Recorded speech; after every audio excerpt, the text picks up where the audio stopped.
lucha, estudia, trabaja, produce, lucha. Lucha con firmeza. Lucha con firmeza. Por tu tierra patria. Por tu tierra Perú. Ayuda al terruño que te vio nacer. Costa, sierra y selva unidos.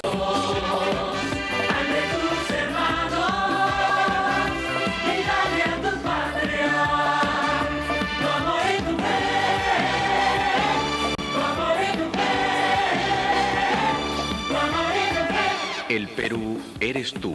Haz mejor tu labor y tendrás un Perú mejor. Lucha con firmeza para conservarla. Confía en el futuro. En tu porvenir. En tu porvenir. En nuestro deber. Hola, ¿qué tal amigos? ¿Cómo están? Buenas noches, bienvenidos a Habla el Pueblo, ahora con un horario especial a pedido del público. Hemos recibido una gran cantidad de cartas, así es que estamos regresando a nuestro horario habitual de las 9 de la noche. Esperemos que esto esté agradable con este programa. Antes de iniciar con el tema, voy a contarles algo. Nosotros hemos transmitido en el programa unas declaraciones de este señor Brasil, aquel que empezó con los narcoindultos, ¿recuerdan ustedes? Bueno, y también de alguien que formó parte del directorio del Grupo El Comercio, que es la señora Marta Meyer Miró Quesada. Ella estaba adentro, no como una trabajadora más, en realidad, sino como parte del directorio de América y parte del directorio del Grupo El Comercio, aparte de ser columnista. ¿Por qué los menciono? Porque este fin de semana una periodista, conductora de un programa dominical de América Televisión, se refirió a las declaraciones que aquí se han transmitido porque un partido político además le envió una carta notarial. Yo quiero que ustedes observen con claridad y saquen su propio criterio entre las declaraciones que emite una conductora de televisión y las declaraciones de quien fue miembro del directorio de América Televisión con respecto a este polémico tema del pago por entrevista. Vamos a ver el video. Es falso que Cuarto Poder o Canal N le hayan pagado a Carlos Butrón dos Santos, alias Brasil, para que se preste a declaraciones difamatorias contra el presidente Alan García Pérez, distorsionando la realidad de los hechos con el propósito de causar grave daño. Jamás nuestro programa ni el canal le pagó ni le pagará a nadie, ni para distorsionar hechos, ni para prestarse a dañar honras. Jamás. Bueno, ya ustedes oyeron las declaraciones de Brasil. Yo como datos tengo de muchos periodistas de Cuarto Poder y de otros periodistas de Canal N que constantemente pagan por los informes y en el caso de Villasís en Cuarto Poder es peor porque pagó por un informe para distorsionar la verdad. Porque bueno, fuera que uno, por último, consigues la información para defender a alguien que está siendo injustamente acusado, pero no para acusarlo injustamente, que ha sido el caso. Ni reconocemos ni aceptamos transgresiones que jamás hemos realizado. Jamás. ¿Recuerda usted algún otro caso que le venga a la memoria? Bueno, es un caso que no le va a gustar a mucha gente, pero se le pagó todo a los testigos de las firmas falsas de Fujimori, que luego se comprobó que no habían sido falsas. Tanto así que Salón Vázquez hoy está en la lista de Pedro Pablo Kuczynski, ¿no? Espero que esté claro. No hay sarcasmo. Muy bien, espero que esté claro. No hay sarcasmo, ¿no es cierto? Ustedes saquen sus propias conclusiones con respecto a este tema. Nosotros les ponemos los datos. Señores, vamos a empezar con los temas del programa del día de hoy. Vamos a ver cuál es el primer tema. Mañana debe iniciar el presidente del Consejo de Ministros con los diferentes líderes de oposición. ¿Tenemos el tema, señor director? ¿Usted me avisa? Vamos con el tema.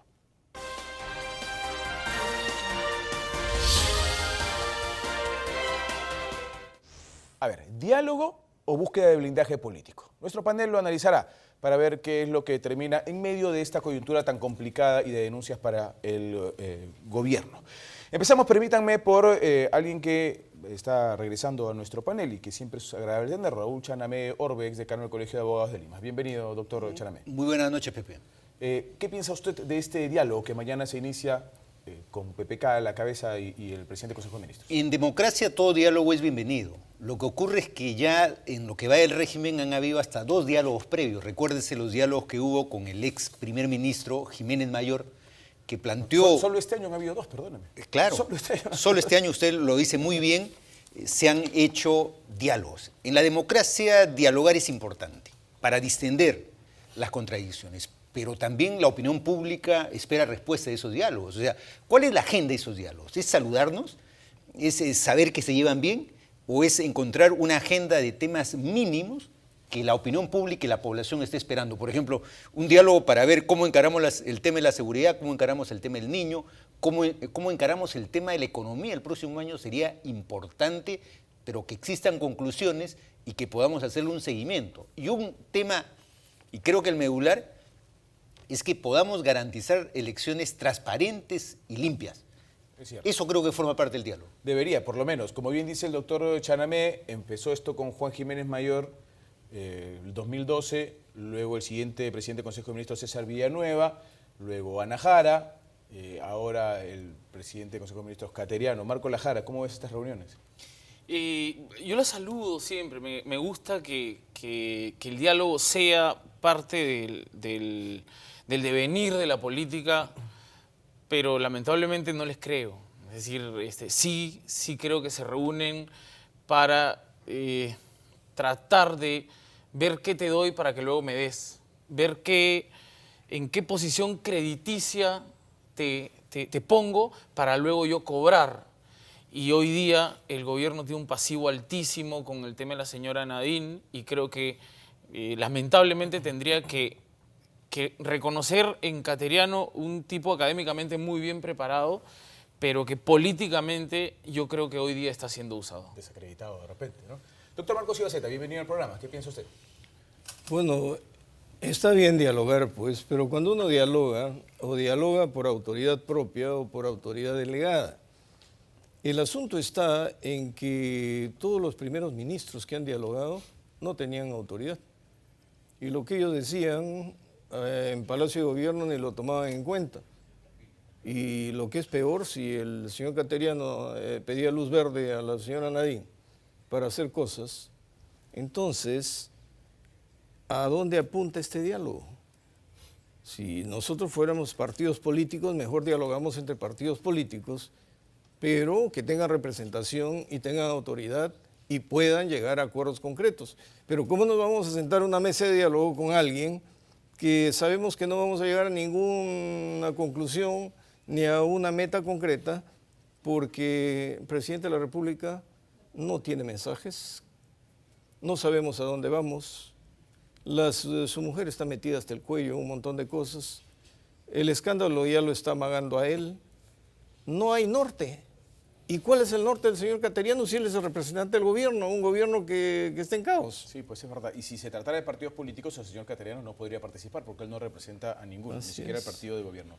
Doctor Chanamé, ¿y qué le dice a usted que podría estar buscando este diálogo, entre comillas? Porque como bien lo manifiesta, hasta ahora de todos los diálogos que han habido no han habido conclusiones, o sea, no hay ningún resultado de los diálogos. ¿Qué Bueno, podría estar démosle buscando? el beneficio de la duda, porque si no, diríamos que el supuesto diálogo simplemente es un elemento distractivo para la opinión pública. Pero yo creo que el gobierno, el Poder Ejecutivo no puede ser irresponsable, porque hay temas muy importantes, independiente de la agenda de Nadine, independiente de ese tema, el país tiene una agenda de problemas.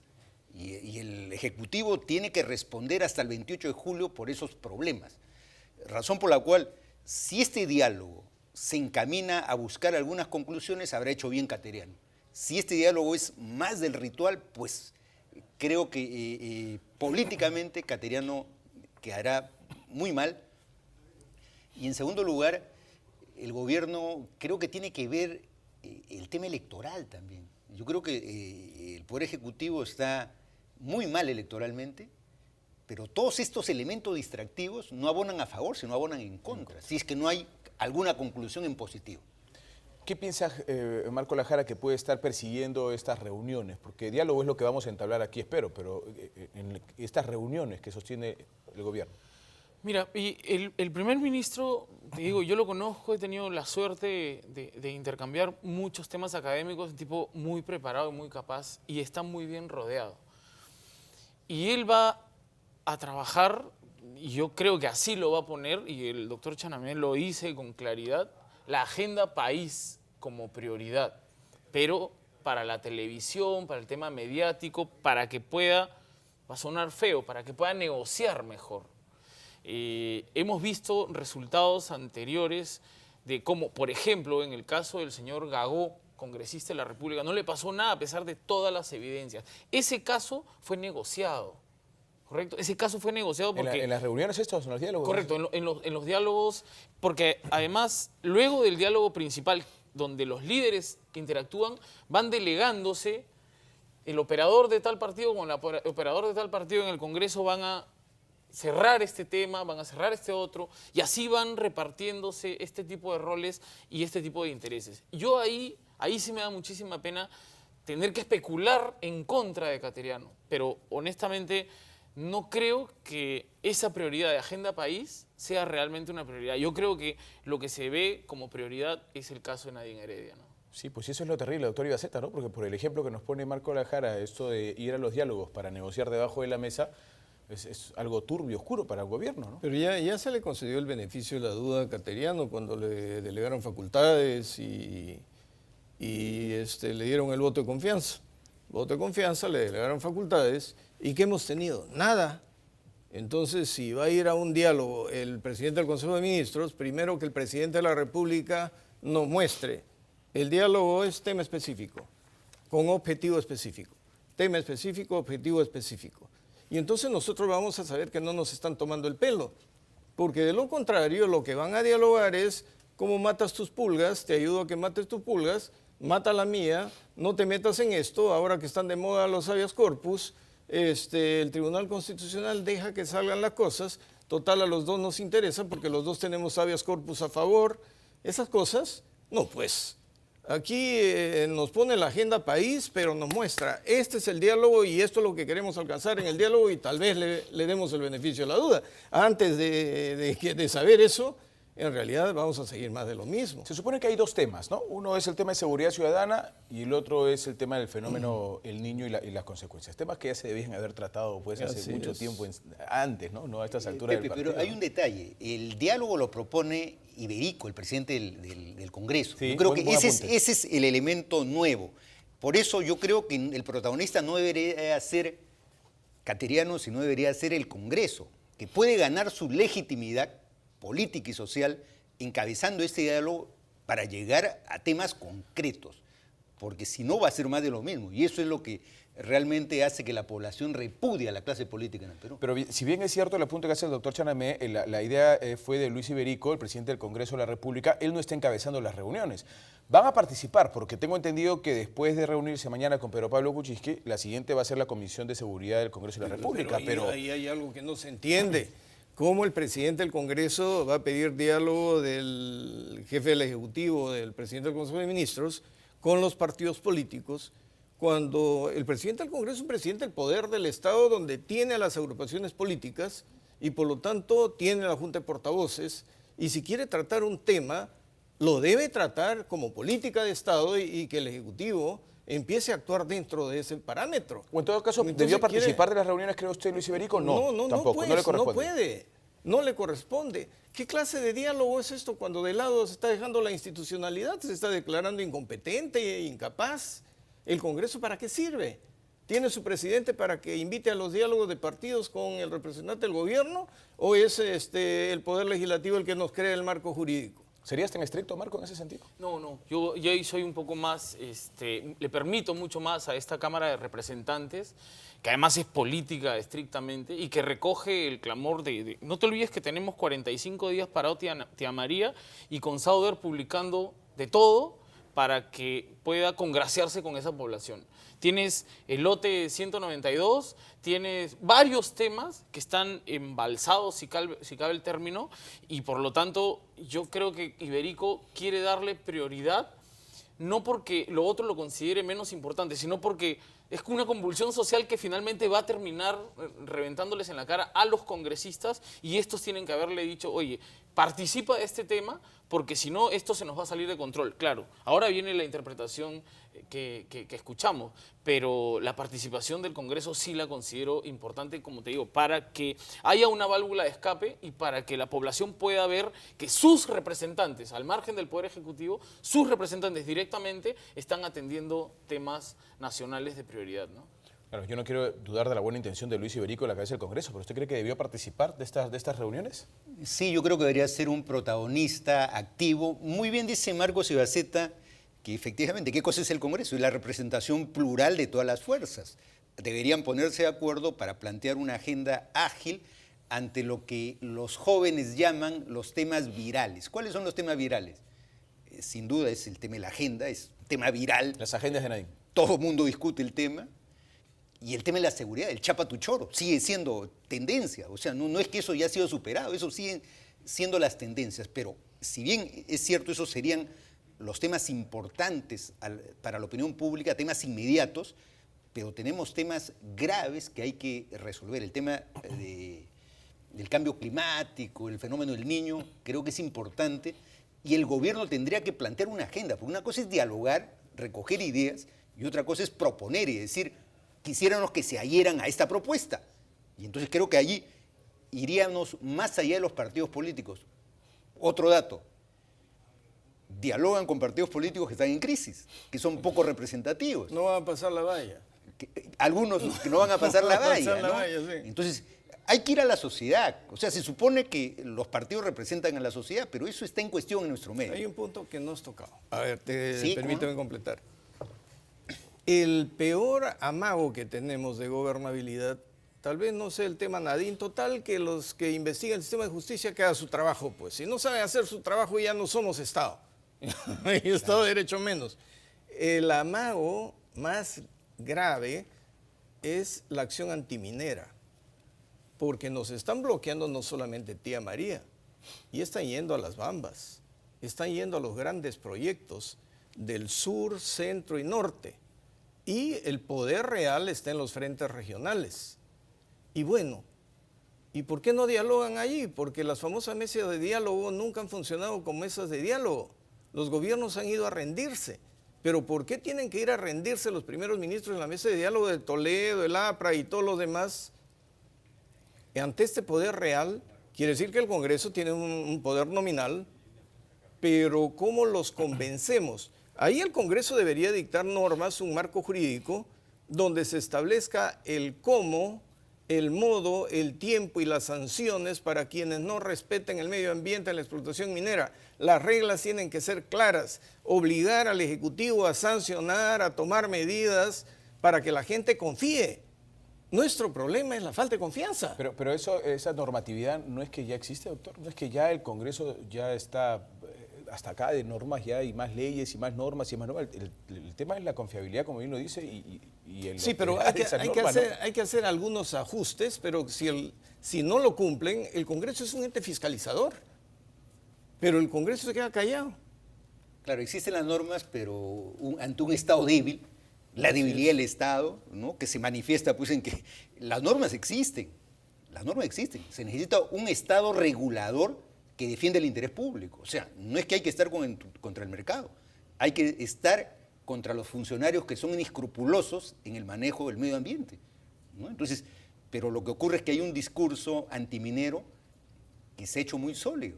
Y ahora que empezamos la campaña electoral, hay candidatos antimineros. Pero si estás hablando de regulación, acá hemos discutido la otra noche, ¿por qué el ente regulador, en cuanto al control de los servicios públicos, nunca nos reduce los precios, sino que los sube, a pesar de que en el caso del combustible, claro, el petróleo baja? Entonces, y el precio está congelado. La gente no confía, tenemos las normas, tenemos las entidades, las organizaciones, pero ¿cuál es el criterio? Ahora, y estos problemas que ustedes discuten, que son interesantes, no se solucionan con un diálogo entre el gobierno y los partidos políticos, ¿no? ¿O sí?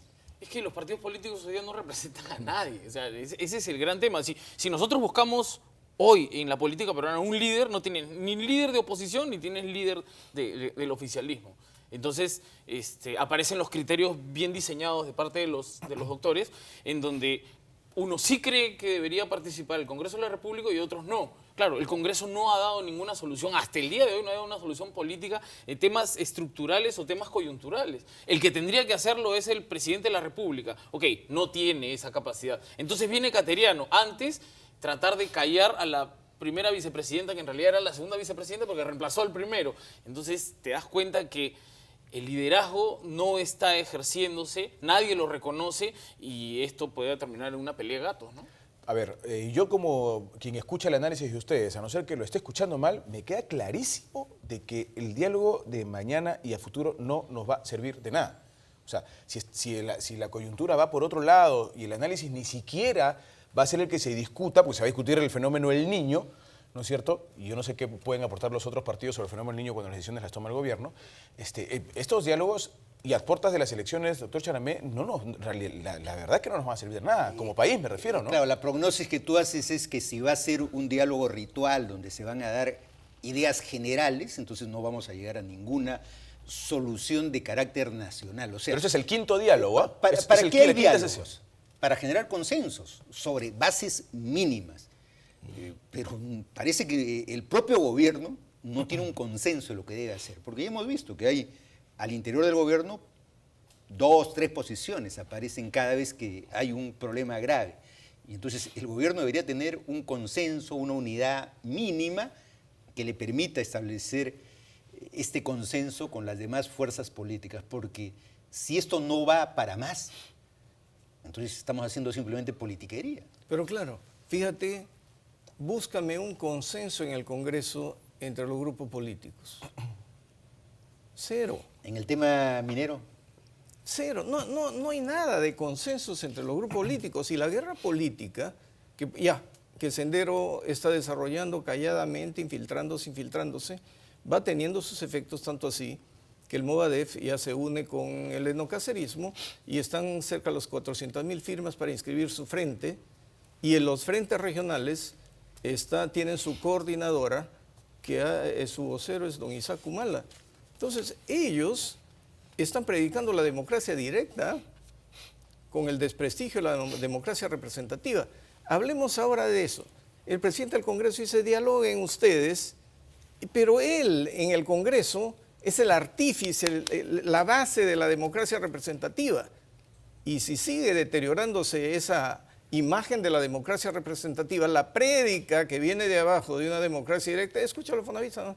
La democracia directa, entonces ya vamos aquí a una anarquía o un gobierno popular de no se sabe qué ideología y qué metodología. Marco Lajar, ¿este gobierno no ha desgastado el concepto de diálogo más bien, teniendo ya el quinto? No, yo creo que lo ha llevado como parte de una temática, como un córner en un partido de fútbol. O sea, es parte del trámite. Yo no creo que le ha dado la entereza del tema. Yo te cuento, además, no te olvides que, y yo estoy acá al lado de dos académicos, porque como profesores universitarios, hoy la política no es la que, estoy convencido que no es la que los señores enseñan. Es otra cosa. O sea, a río revuelto, ganancia pescadora. Eso es la política de hoy día. Entonces, si no hay conflicto, no pueden salir. Y te cuento un caso. Nosotros en Chimbote tenemos un problema de la bahía, ¿correcto? Y todos queremos descontaminar la bahía. Y ya está el plan. Ya está el plan. En ese escenario no hay política, porque todos llegamos al consenso. ¿Quién lo lidera? El viceministro de Gestión Ambiental. ¿Quién está al costado? La alcaldesa de la ciudad. ¿Quién está con ellos y acompañando? La sociedad civil. Como todos estamos de acuerdo en el tema, no hay un tema político. Y por lo tanto no hay ganancia de nadie. Dejan el tema técnico. Correcto. Todo el tema se va a un tema técnico. Además hay un liderazgo, porque hay alguien que sabe y sabe cómo hacer el tema. Nos explica, nos convence y nosotros vamos para adelante y apoyamos donde tenemos que apoyar. Yo creo que en el Congreso no existe eso.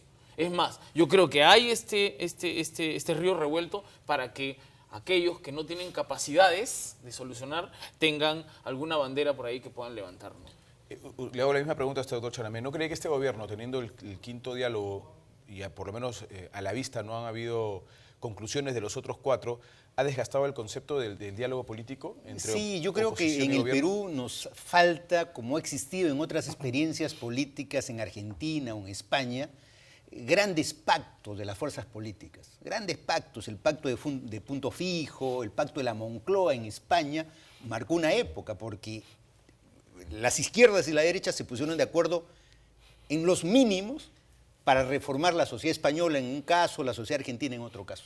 Acá son rituales donde se reúnen los viejos amigos y establecen conclusiones genéricas o difusas. ¿Eso es democrático? Sí, por supuesto, pero ¿eso impulsa, consolida la democracia? No, porque hay temas de fondo. Por ejemplo, Marcos Ibaceta ha tocado un tema que yo estoy buscándole una respuesta. El Estado no ha respondido quién ponía las granadas y los trapos rojos. No se ha respondido a ese tema que es fundamental en el tema de la seguridad. No pueden, pues, haber granadas por doquier.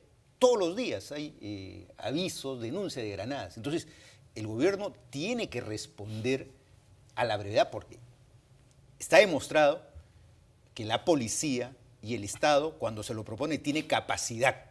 Entonces, necesitamos una respuesta inmediata y eso debería formar parte del discurso de la seguridad. Pues, ¿no? El ministro Balaquí de Defensa salió en conferencia de prensa y dijo, bueno, ya tenemos a los oficiales que han estado metidos en este tema y los estamos investigando y hemos detenido a 3 oficiales del ejército que han estado metidos. Bueno, ya el Poder Judicial los mandó a su casa. Ya les dijo, vayan a su casa y ahí los vamos a investigar, a ver, vengan a la próxima sesión. Pepe, ese es un tema ya procesal que lo podríamos discutir. Pero ¿cuál es la conclusión? Que las granadas siguen en las calles de Lima. Espérate, un ratito, permíteme.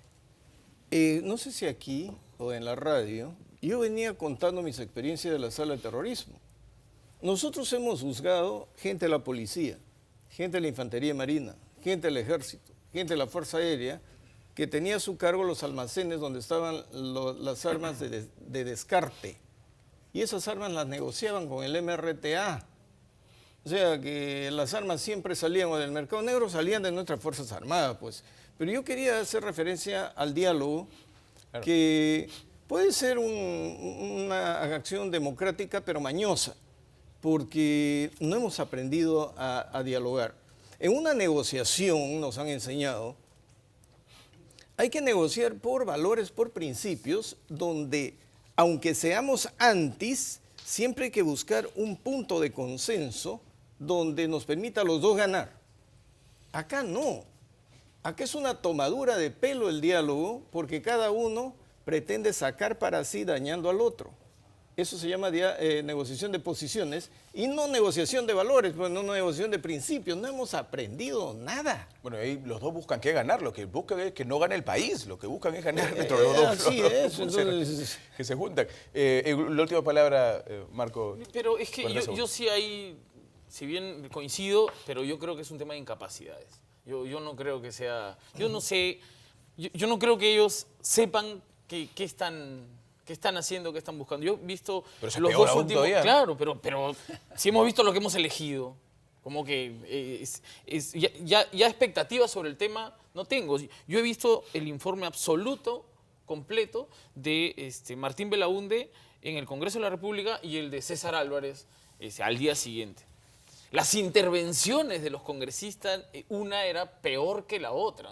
De verdad que es que no aprendías absolutamente nada. No tenían ni siquiera el derecho parlamentario era respetado. Y tú veías que no lo sabían. Entonces, en este tema de coyuntura, para salvar a la primera dama, yo no le veo expectativas. ¿Tú has escuchado al filósofo griego, es fundador del liberalismo? A ver, Adam Smith. El filósofo griego, sí. Le han puesto otra nacionalidad. Sí, le han puesto filósofo griego. Ese es un descubrimiento que ha hecho una parlamentaria. Señores, se acabó nuestro primer bloque. Muy interesante. Vamos a un corte y regresamos con la segunda parte del programa.